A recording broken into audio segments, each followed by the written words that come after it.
علی کو صرف ماننا شیعت نہیں،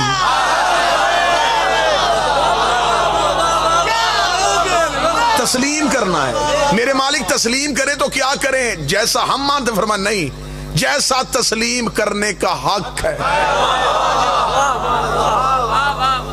اب اگر آپ کے ذہن میں یہ ہو کہ آل محمد کو ان کا کون سا حق ہے، تو اس حق کو پہچنوانے کے لیے میں ایک اور آیت پڑھ دیتا ہوں۔ خدا کہتا ہے یطہرکم تطہیرا، میں نے انہیں ایسا پاک کیا ہے جیسا پاک کرنے کا حق ہے۔ اگر تمہارے ذہن میں ان کی پاکیزگی کا معیار آ جائے تو سمجھ لینا کہ پھر تسلیم کا معیار بھی وہی ہے۔ لیکن اگر تمہیں یہی نہ پتا چلے کہ یہ پاکیزہ کتنے ہیں، پھر اس کا مطلب ہے کہ تم ان کے حق تک نہیں پہنچ سکتے۔ لیکن اپنے عرفان کے مطابق آخر تک جاؤ، جہاں تک تم پہنچ سکتے ہو وہاں تک پہنچو، صرف مانو نا۔ آج یہیں پہ ابھی مجلس کے بعد یہیں بازار میں کھڑے ہو کے کسی بندے سے گزرتے ہوئے سے پوچھے تو مولا علی کو مانتا ہے؟ وہ کہے گا مانتا ہوں۔ تو مولا امام حسن کو مانتا ہے؟ جی بالکل میں مانتا ہوں۔ تو رسالت مآب کو مانتا ہے؟ جی مانتا ہوں۔ جھگڑا ماننے پہ نہیں،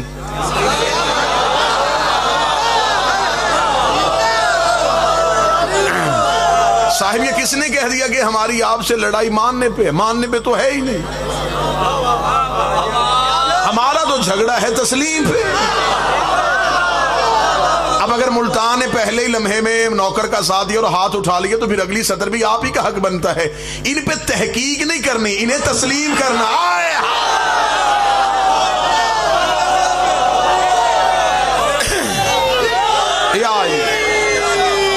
ان پہ تحقیق نہیں کرنی، انہیں تسلیم کرنا۔ ان پہ تحقیق کا تو حکم ہی نہیں، تحقیق ہوتی ہے ہمیشہ غیر معصوم کی بات۔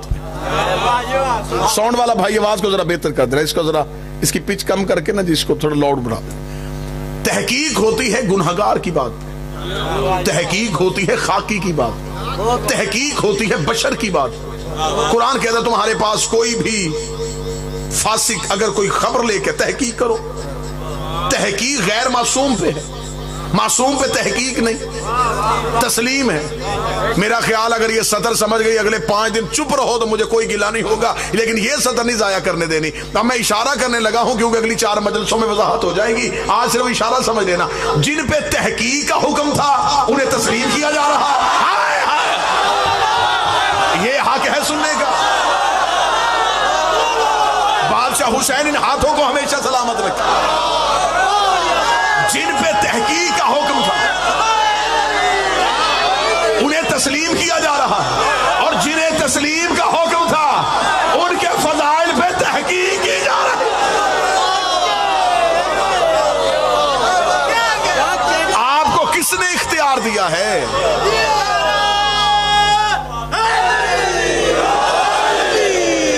آپ کو اللہ نے کہا تھا تسلیم کرو، آپ نے تحقیق شروع کر دی۔ جن پہ کرنی تھی انہیں آنکھیں بند کر کے تسلیم کر لی۔ آج تک آپ نے کبھی دیکھا ہے کہ کہیں پہ یہ پروگرام کا ٹائٹل لکھا ہو کہ آئے قرآن کی آیتوں پہ تحقیق کریں؟ نہیں۔ قرآن پہ تحقیق کیوں نہیں؟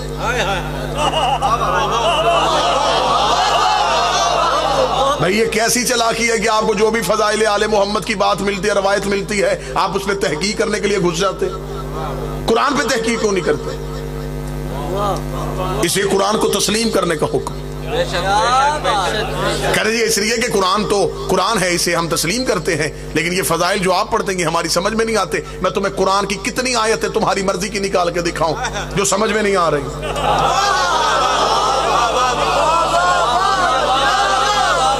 قرآن میں ان گنت واقعات ایسے ہیں جنہیں عقل انسانی مان نہیں رہی، لیکن قرآن کی وجہ سے،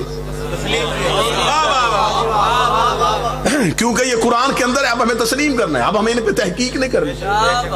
آدم بغیر ماں باپ کے دنیا میں کیسے آ گئے؟ تحقیق نہیں کرنی، تسلیم کرنا۔ نوح کے تندور سے پانی نکل کے پہاڑوں کے اوپر کیسے چلا گیا؟ تحقیق نہیں کرنی، تسلیم کرنا ہے۔ موسیٰ نے لکڑی کے عصا سے دریا میں رستہ کیسے بنا لیا تھا؟ تحقیق نہیں کرنی، تسلیم کرنا ہے۔ 40 دن یونس مچھلی کے پیٹ میں زندہ کیسے رہا تھا؟ تحقیق نہیں کرنی، تسلیم کرنا ہے۔ یعقوب کو یوسف کے کرتے سے آنکھیں کیسے مل گئی تھی؟ تحقیق نہیں کرنی، تسلیم کرنا ہے۔ موسیٰ مردے کو زندہ کیسے کر لیتا تھا؟ تحقیق نہیں کرنی، تسلیم کرنا ہے۔ عیسیٰ کوڑی کو شفا کیسے دے دیتا تھا؟ تحقیق نہیں کرنی، تسلیم کرنا ہے۔ اگر قرآن کی ان آیتوں کو تسلیم کرتے ہو اور ان پہ تحقیق نہیں کرتے تو پھر یہ تحقیق اس بات کی ہے کہ علی 40 جگہوں پہ کیسے چلے گئے، علی نے خیبر کا در کیسے اکھاڑ لیا، حسین نے راہب کو بیٹے کیسے دے دیے۔ وہاں قرآن ہے، یہاں وارث قرآن ہے، اس میں بھی تحقیق نہیں ہے، ان پہ بھی تحقیق۔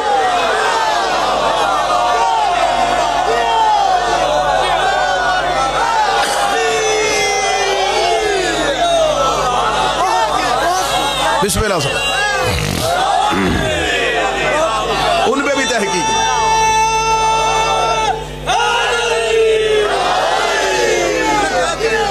مولا حسین عزت دے،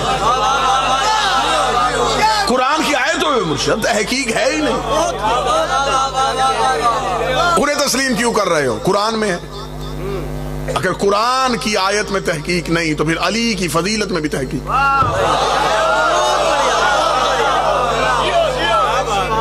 آیت سمجھ میں نہیں آئی، کیوں مان لیا؟ کسی مولوی کے سر پہ قرآن رکھو، یہ سارے واقعات ہیں، یہ کیسے ہوئے؟ وہ کہتے اللہ کی قدرت کی وجہ سے۔ اگر قرآن کی آیت اللہ کی قدرت کی وجہ سے ہیں تو علی کے فضائل علی کی ولایت کی وجہ سے۔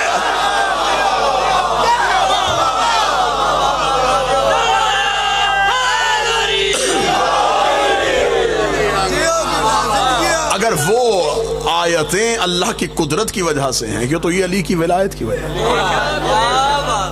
اللہ کی قدرت میں تحقیق نہیں، علی کی ولایت میں تحقیق۔ اگلا جملہ بڑا خوبصورت ہے، اللہ قادر مطلق ہے، علی ولی مطلق۔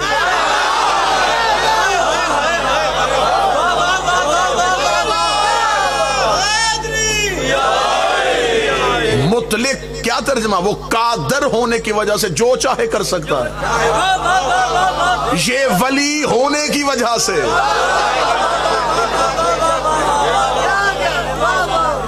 جو چاہے وہ کر سکتا ہے۔ قرآن بھی منزل تسلیم پہ، امام بھی منزل تسلیم، نبی بھی منزل تسلیم پہ۔ بلکہ جملہ بالکل مختصر کروں، جن پہ نماز میں درود پڑھا جائے وہ سارے ہی منزل تسلیم پہ۔ ان میں سے کسی پہ تحقیق نہیں ہو سکتی، قرآن میں تحقیق نہیں ہے۔ آئے سمجھ میں آئے، رسول کے دور میں مکے کے مشرکوں نے کہہ دیا تھا کہ یہ من اللہ نہیں، یہ من المحمد ہے۔ کہا ہے؟ مکے کے مشرکوں نے کہا، اسے کہا یہ اللہ کی طرف سے نہیں، عبداللہ کا بیٹا تو گھر میں بیٹھ کے یہ آیتیں لکھتا ہے اور تو کہہ دیتا ہے یہ اللہ کی طرف سے، یہ اللہ کی طرف سے نہیں، یہ من المحمد ہے، من اللہ نہیں۔ اب اعتراض قرآن پہ آ گیا، تحقیق قرآن پہ ہونے لگی۔ خدا نے کہا میرا محمد پیچھے ہٹ، اب جھگڑا تیرا نہیں، بات میری ہے۔ کیا کہا ان جاہلوں نے؟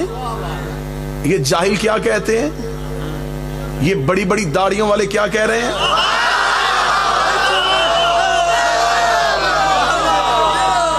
میں مکے کے مشرکوں کی بات کر رہا ہوں،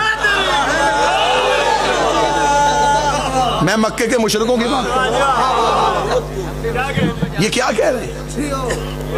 یہ کہتے ہیں کہ یہ کلام الہی نہیں۔ خدا نے کہا ٹھیک ہے، میں ان کا مقابلہ کرتا ہوں، ان سے کہہ ان جیسی ایک آیت لے کے آؤ۔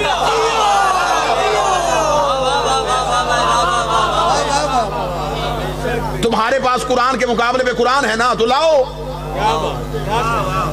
مقابلہ کرنا چاہتے ہو تو لاؤ، اس جیسی ایک آیت لے کے آؤ۔ بندے علی کے فضائل پہ شک کر رہے ہیں، علی جیسا ایک امام ہے تو لاؤ۔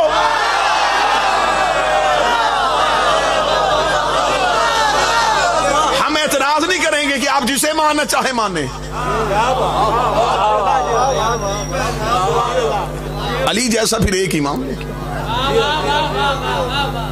قرآن جیسی کتاب کوئی نہیں ہے، علی جیسا امام کوئی نہیں۔ جو کلام پہ شک کرے وہ بھی کافر، جو امام پہ شک کرے۔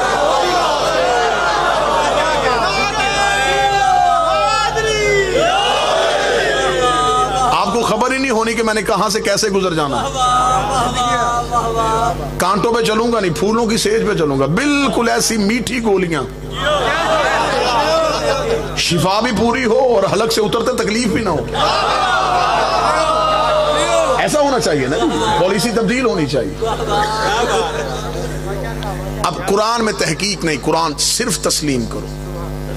خدا نے کہا ان سے کوئی ان جیسی ایک بھی ہے تو لے کے آؤ. قرآن کا یہ معجزہ ہے. خدا نے کہا اس جیسا سخن لے کے آؤ, ایسا ادب لے کے آؤ, ایسی ترتیب لے کے آؤ, ایسا جملوں کا وزن لے کے آؤ, ایسا ردیف اور قافیہ لے کے آؤ, ایسا گفتگو کا طریقہ لے کے آؤ. بڑے بڑے شاعر بنے پھرتے ہو, ایک لے آؤ, وزن کے برابر لے آؤ. نہیں مل سکی. نبی کے دور میں بندے بیٹھے ہوئے مسجد میں ایک دوسرے سے کہہ رہے تھے کہ عربی زبان میں گفتگو مشکل کرنے کا طریقہ کیا ہے, وہ کون سے الفاظ ہیں جن کے بغیر جملہ مکمل نہیں ہوتا.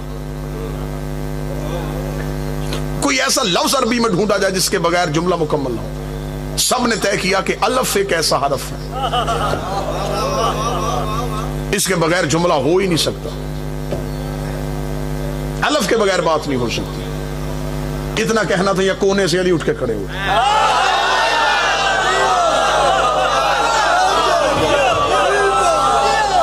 علی نے بغیر الف کے گفتگو شروع کر دی. چلے ملتان ہے, مجھ سے غلطی ہو گئی, ملتان میں مجھ سے غلطی ہوگی, میں اپنی غلطی کا میں اقرار کرتا ہوں. مجھ سے جلدی میں جملہ کہا گیا. آپ ادیب لوگ ہیں, میں جملہ واپس لیتا ہوں, اسے سجا کے دوبارہ واپس کرنے لگا. بندے الف پہ بحث کر رہے تھے, یا با کا نقطہ اٹھ کے کھڑا ہو گیا. یہ جملہ جستا تھا میرا خیال. علی پہ بحث ہو رہی تھی, با کا نقطہ کھڑا ہو گیا. امیر المومنین نے بغیر الف کے گفتگو شروع کر. قرآن جیسی کلام لے کے آؤ. علی نے ایسا کلام کیا, ایسا کلام کیا کہ اس کی آیتوں میں بھی الف تھا. کوئی تو بندہ بیٹھا ہوگا جو عرفان بھی سن لیتا. علی نے بغیر الف کے گفتگو. آج بھی علی کے ایسے خطبات موجود ہیں جن کا دنیا ابھی تک مقابلہ نہیں کر سکی. قرآن منزل تحقیق پہ ہے, منزل تسلیم پہ نہیں. اسے صرف تسلیم کرنا ہے. قرآن کی بالکل کسی آیت میں نہیں لکھا کہ مجھ پہ تحقیق کرو, تدبر کرو, تفکر کرو, تعقل کرو. کہیں نہیں لکھا کہ مجھ پہ تحقیق کرو, صرف تسلیم کرو. سمجھ میں آئے پھر بھی مانو, نہ سمجھ میں آئے پھر بھی مانو. علی کے فضائل سمجھ میں آئے پھر بھی مانو.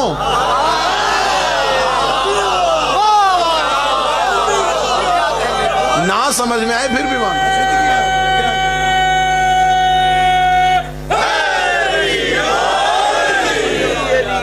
آپ نے اپنے ذہن کے زاویے پہ قرآن کی آیتوں کو نہیں پرکھنا, قرآن کے زاویے میں اپنے ذہن کو چلانا. آپ نے یہ نہیں دیکھنا کہ میرا ذہن تسلیم کر رہا ہے کہ نہیں کر رہا. آپ نے یہ دیکھنا ہے کہ قرآن کا لہجہ کیا ہے.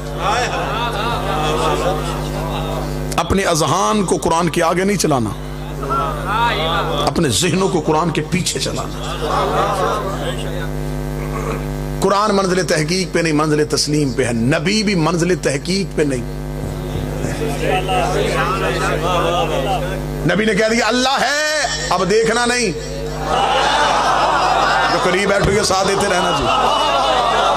میں دوسرے زینے پہ پہنچ گیا, دوسرے زینے پہ. بندے پریشان ہوتے ہیں کہ 5 مجلسیں بہت زیادہ ہیں تو میٹر کو بچائیں.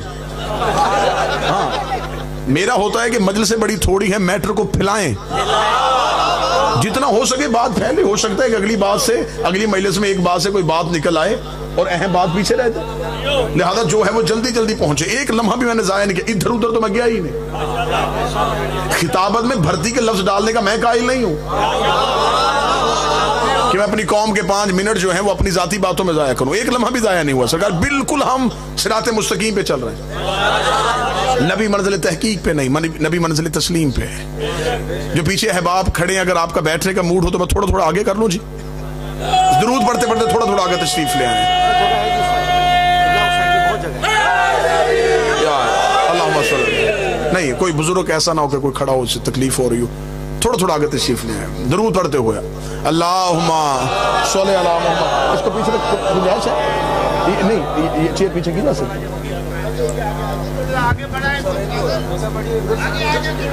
یہ تھوڑا سا ممبر آگے کر لیں۔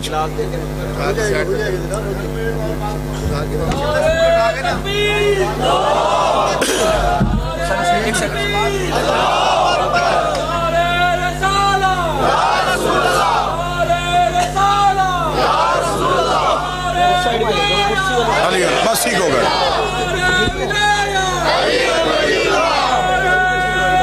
بس ٹھیک ہو گئے، کل سے اس کو کر لیجیے گا تھوڑا سا، کل سے ہو جائے گا، بس ٹھیک ہو گئے، بس ٹھیک ہو گئے۔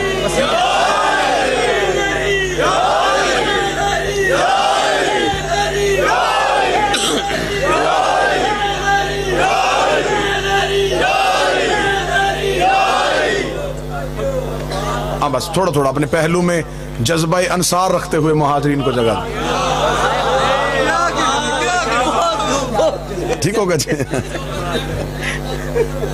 اچھا جی جی ٹھیک ہے سرکار، آپ ذرا جلدی آئیے گا، میں کل سے جہاں کہیں گے وہاں بیٹھے۔ قرآن منزل تحقیق پہ نہیں، منزل تسلیم، نبی منزل تحقیق پہ نہیں، موضوع کا بالکل تسلسل نہ ٹوٹے جی، نبی بھی منزل تسلیم پہ، اللہ ہے مان لیا، جو کہے وہ مانو، دیکھنے کی خواہش نہ کرنا، دیکھ کے ماننا تو کیا ماننا،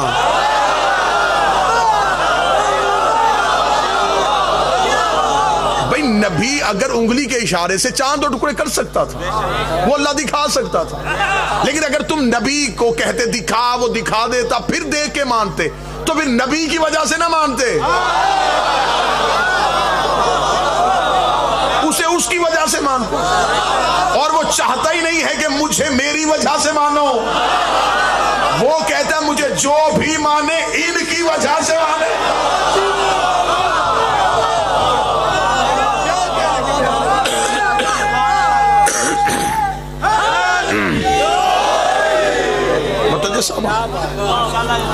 نبی منزل تسلیم پہ،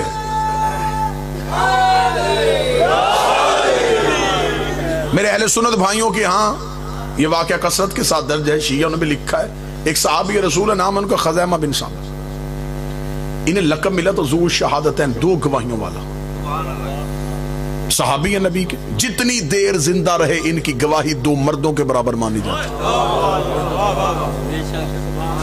نبی نے ذو شہادتین کا لقب بھی جو ہے وہ بڑی حکمت کے ساتھ دیا، تاکہ جہاں یہ جائے لوگ اسے لقب سے بلائیں، لوگ پوچھیں اسے لقب کیوں ملا ہے، پھر واقعہ دہرایا جائے۔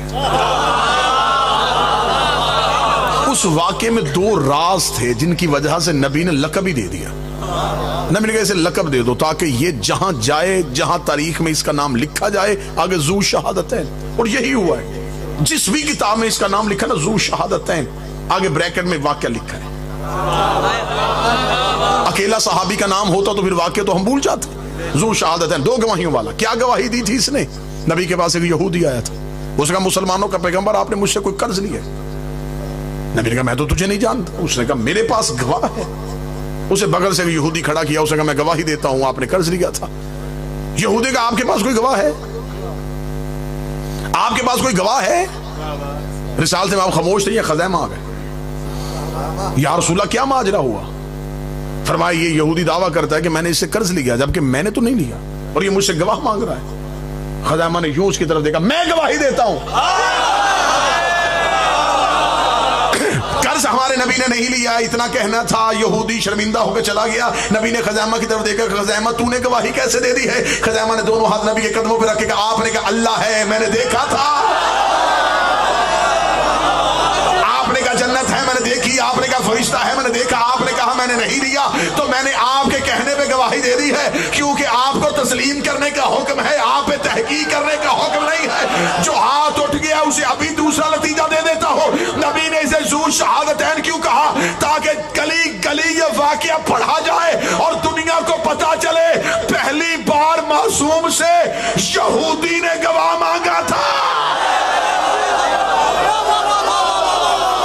تاکہ دنیا کو پتا چل جائے.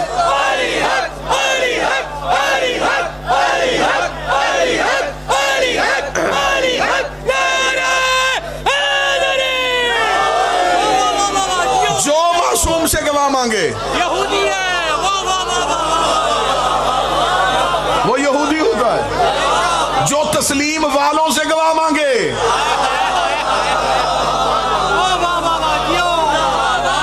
کیسا تیر نشانے پہ گیا ہے. جو تسلیم والوں سے گواہ مانگے وہ یہودی. انہیں تسلیم کرنے کا حکم ہے، تحقیق کرنے کا. ان گنت واقعات ہیں. یہیں پہ رک جاؤں تو اتنی بات پھیل جائے گی، سمیٹنا مشکل ہو جائے. ایک عورت نبی کی مخبری کا خط اپنے بالوں میں چھپا کے جا رہی. واقعہ تاریخ میں کثرت سے لکھا. نبی نے ایک صحابی سے کہا اس عورت کے پاس ایک خط ہے، وہ خط لے کے وہ گیا. اس نے جا کے کہا بی بی تیرے پاس کوئی خط ہے؟ تسلیم سمجھانے لگا تیرے پاس کوئی خط ہے؟ اس نے کہا مجھے تیری شجاعت کی قسم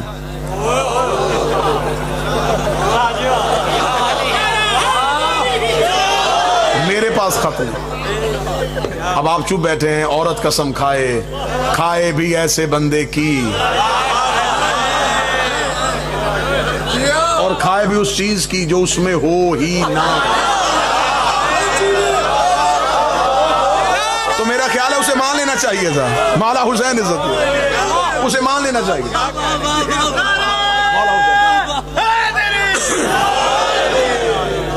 اسے مان لینا چاہیے تھا. اس نے فوراً کہا، اس نے کہا اچھا. اسے مان لیا. واپس آیا، یا رسول اللہ اس کے پاس خط نہیں ہے. رسول بھی سمجھانا چاہتے تھے. رسول نے دوسرے کو اٹھایا، اس عورت کے پاس خط ہے، خط لے کے آ. بالکل عین تاریخ پڑھ رہا ہوں، عین تاریخ. دوسرا کو اس نے کہا بی بی تیرے پاس کوئی خط ہے؟ اس نے کہا مجھے تیری جوانی کی قسم.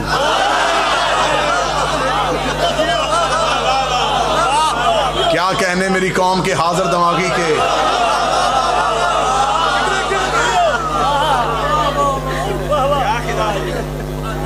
مجھے تیری جوانی کی قسم میرے پاس سکھ نہیں. واپس اس نے کہا نہیں یا رسول اللہ اس کے پاس کوئی خط نہیں ہے. مثال دیوان سے کہا تو جاؤ. اس نے کہا مجھے تیری دیدہ دلیری کی قسم. کتنی شاطر عورت تھی، بندے دیکھ کے قسمیں کھا رہی. اس کے پاس کوئی نہیں ہے. جب واپس آ گیا رسول نے کہا آئینہ علی ابن ابی طالب، کہاں ہے اللہ کا نفس؟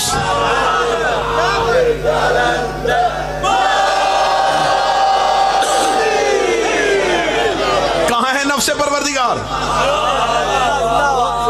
سنی کتابوں میں واقعہ درج نہ ہو، گردن کٹوانے کے لیے تیار ہو. نبی نے فرمایا علی کہاں ہے؟ علی اپنے مقام سے اٹھے. فرمایا علی اس عورت کے پاس خط ہے. وہ خط لے کے امیر المومنین وہاں گئے. امیر المومنین نے جا کے پوچھا نہیں تیرے پاس خط ہے؟ علی نے اپنے بائیں ہاتھ کو بڑھا کے دائیں ہاتھ سے تلوار نکلا. بدبخت عورت، وہ خط یہاں رکھ جس کی خبر مجھے مخبر صادق نے دی ہے.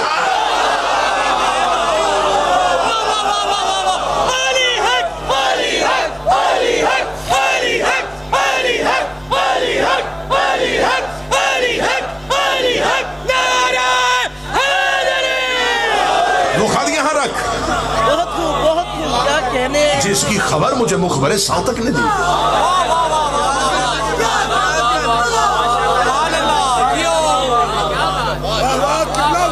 تسلیم کی منزل پہ تھا. اسے کہتے ہیں منزل تسلیم. ان گنت واقعات ایسے ہیں. معصوم پہ تحقیق نہیں، تسلیم ہے. قرآن پہ تحقیق نہیں، تسلیم. نبی پہ تحقیق نہیں، تسلیم. علی پہ تحقیق نہیں، تسلیم. حسن پہ تحقیق نہیں، تسلیم. حسین پہ تحقیق نہیں، تسلیم. زہرا پہ تحقیق نہیں، تسلیم. موضوع کھلنے لگا ہے. زہرا پہ تحقیق نہیں، تسلیم. تو پھر جس کو تسلیم کرو پھر اسے تسلیم نہیں کرتے جو اسے تسلیم نہیں کر رہا. موضوع میرا خیال اب کھل جانا چاہیے.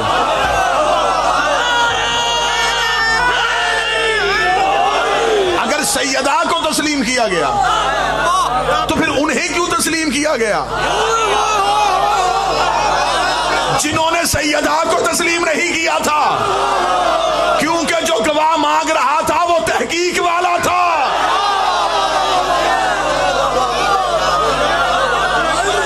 جس سے مانگ رہا تھا وہ تسلیم کی منزل پہ تھی۔ آج عدالتوں میں شور ہو رہا ہے کہ واقعے کو سچا ثابت کرو، پہلے تم بتاؤ تم تحقیق والوں کی طرف ہو یا تسلیم والوں کی طرف؟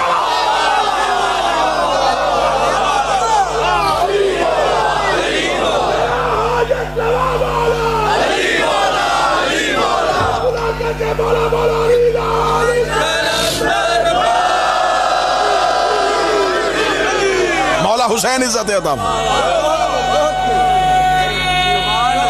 بسم اللہ۔ یہ کیس ہمیشہ کے لیے بند ہو جائے اگر ہم اسے اس زاویے سے دیکھیں۔ کوئی مسلمان ایسا نہیں جو مصلی پہ ان پہ درود نہ پڑھتا ہو۔ ہر فرقے والا ان پہ درود پڑھتا ہے اور وہ درود میں انہیں تسلیم کرتا ہے۔ کیا کہنے تیری دوہری پالیسی کے، مصلی پہ تسلیم کر رہا تھا۔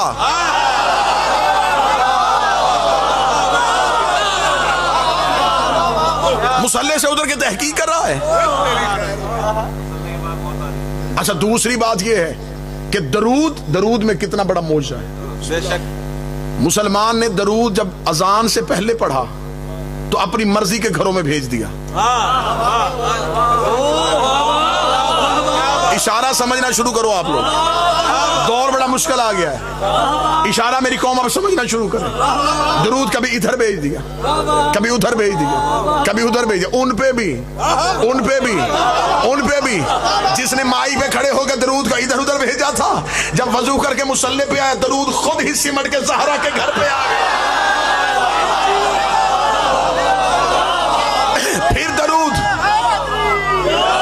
پھر درود اکیلا دہلیز سیدہ پہ آ گیا۔ جہاں ادھر ادھر بھیجا تھا مصلی پہ تجھ میں جرت ہے، تو جہاں اذان سے پہلے بھیجا تھا مصلی پہ بھی وہاں بھیج کے دکھا۔ کہتا مصلی پہ بھیجوں گا تو عبادت حرام ہو جائے۔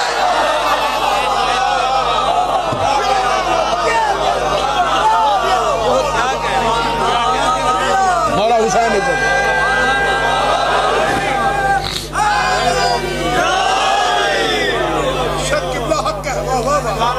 سیدہ منزل تسلیم پہ تھی، شہزادی کو تسلیم کرنا تھا۔ میں فضائل پڑھ رہا ہوں، میں موضوع کھل گیا، تحقیق اور تسلیم کی منازل سے گزر گئے۔ درود کی فضیلتیں، درود کے راز، یہ ہمارا موضوع رہے گا اور انہی پہ جناب سیدہ کو ہم پڑھیں گے۔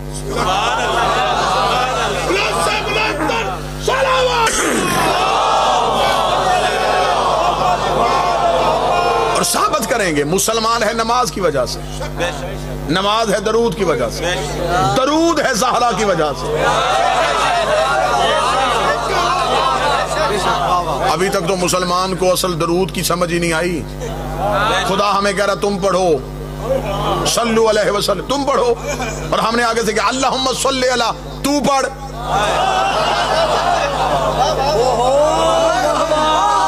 میرا خیال ہے کہ آپ کو لفظ کی سنجیدگی کا اندازہ نہیں ہوا۔ خدا نے کہا یا ایھا الذین آمنوا صلو علیہ، اے ایمان والو صلو کرو ان پہ۔ اس نے ہمیں صلو کا حکم دیا، درود پڑھو۔ ہم نے آگے سے کیا کہا اللہم صلی علی محمد والے، اے میرے اللہ تو درود پڑھ۔ وہ کہہ رہا ہے تم پڑھو، ہم کہہ رہے ہیں تو پڑھ۔ پھر اصل میں درود کیا ہے؟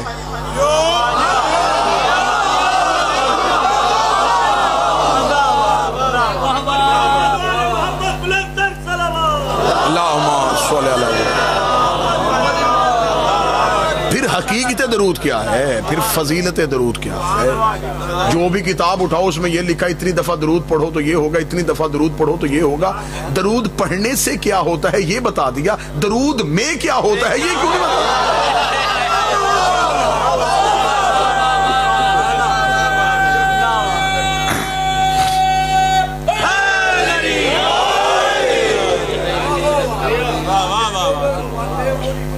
خدا کہہ رہا ہے کہ میں اور میرے فرشتے پڑھ رہے ہیں۔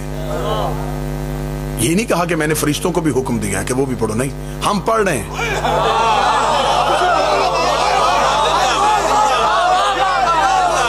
حکم ہمیں دیا ہے تم پڑھو، ہم پڑھ رہے ہیں، اور وقت بھی نہیں بتایا، زمان و مکان بھی نہیں بتایا، جب سے ہیں تب سے پڑھ رہے ہیں۔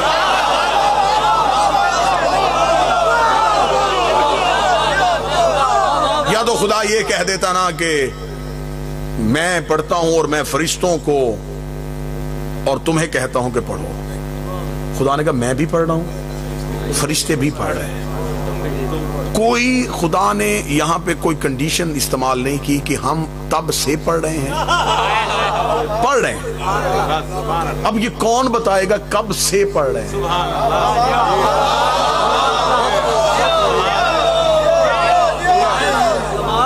یہ جو خدا نے کہا تم پڑھو، کیا مجھے مولوی بتا سکتا ہے کہ یہ جو خدا نے امر دیا ہے اس میں آدم آ رہا ہے؟ اس کا مطلب آدم کو بھی حکم آ رہا ہے کہ تم بھی پڑھ، آدم بھی پڑھ رہا ہے، اس کا مطلب کہ آدم سے بھی پہلے پڑھا جا رہا تھا۔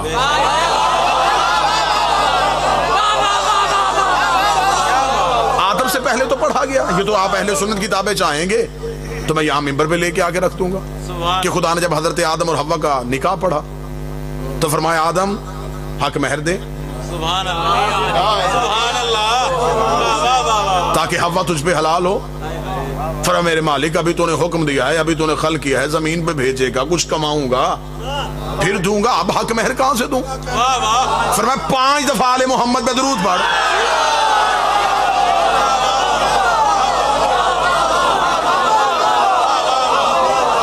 درود پڑھ تاکہ حوا حلال ہو۔ آل محمد پہ درود پڑھنا مسلمان ہونے کی نشانی نہیں، حلالی ہونے کی نشانی ہے۔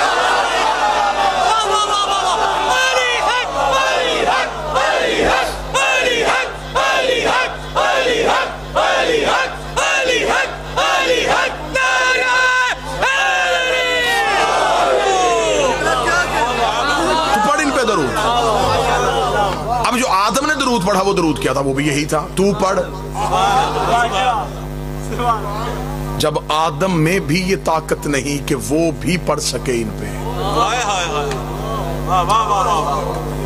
یا تو آدم پڑھ دیتا، خدا کہتا ہے یہ میرا پہلی حجت ہے، یہ پہلا خلیفہ ہے، اسے میں نے اذن دے دیا تھا، اس نے پڑھ لیا۔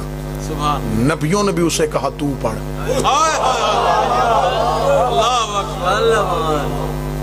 اب اگلی مجلسوں میں یہ راز کھلے گا کہ وہ کیا وجہ تھی جو اللہ اپنے سوا کسی زبان پہ وہ درود دیکھ ہی نہیں رہا تھا۔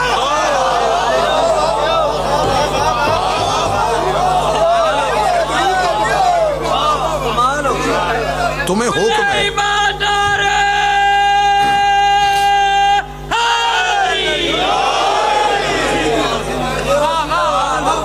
نبی بھی کہتے ہیں تو پڑھ۔ جب نبیوں میں یہ جرت نہیں کہ وہ محمد و آل محمد پہ اپنی مرضی کا درود پڑھیں، جب کوئی زبان اس قابل ہے ہی نہیں، ان پہ درود پڑھنے کے لیے لہجہ بھی پروردگار کا چاہیے۔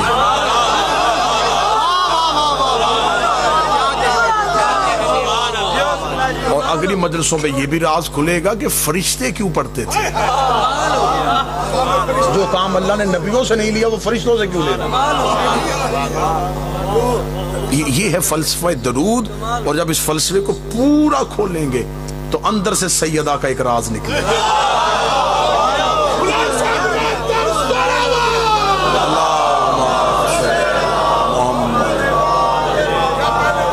بسم اللہ۔ انہیں تسلیم کرنے کا حکم ہے۔ آج کی حد تک گفتگو اس نتیجے پر رک گئی، درود کی حد تک آگے بڑھیں گے۔ سیدہ کو تسلیم کرنے کا حکم تھا، اسے تسلیم کرو۔